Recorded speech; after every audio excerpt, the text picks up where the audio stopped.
It's like when you're a kid and you go to the circus.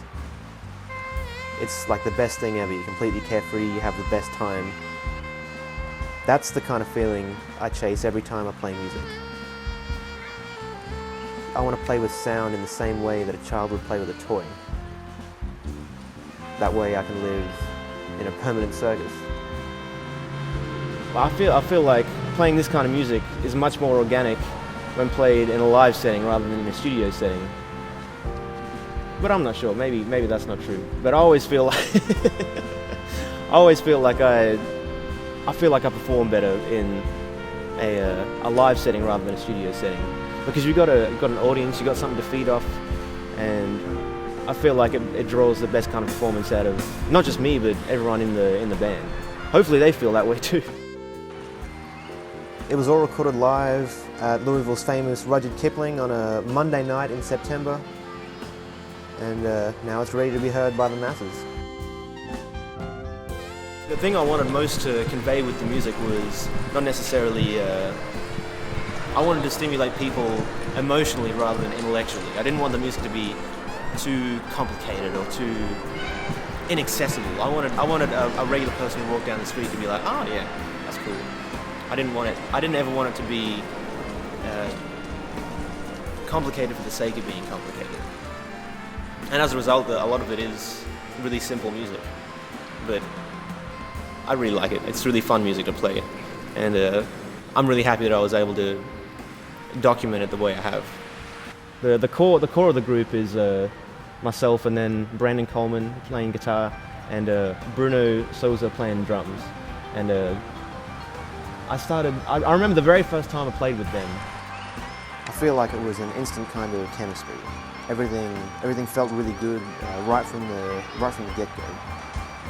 And since that day, we've played a bunch of music together. I mean, I love them like brothers, and I'm really happy with that. I can kind of document that relationship within the music. Who else is there? Diego Lyra, playing keys. He's just a really nice guy. He's got a great vibe. He feels real nice, and I don't know. Some people I just really want to play music with, and he was one of them. Just has a great spirit, which, I mean, he probably won't tell you this, but I think that comes across from him. I mean, playing an alto saxophone is Samir Kambarov, and probably my favorite thing about Samir is his sound. He's got a great sound, especially for the stuff that I wanted to do. And he's got like he runs the whole gamut. He can be like super sweet and lyrical, but then he can also just kind of like melt your face right off, which is something that I admire as a musician, his versatility.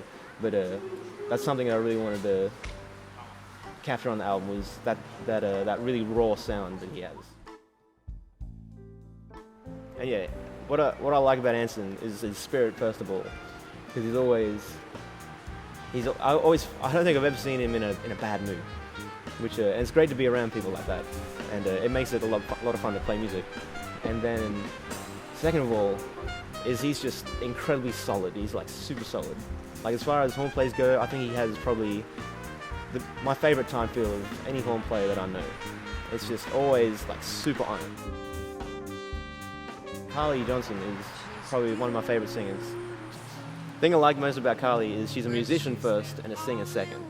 So, I mean, she sings fantastically. She sings great. She sounds great. And but she's a musician first and foremost. She's always thinking about the music, which isn't necessarily rare, but it's rare to find it in the kind of proportions that she has.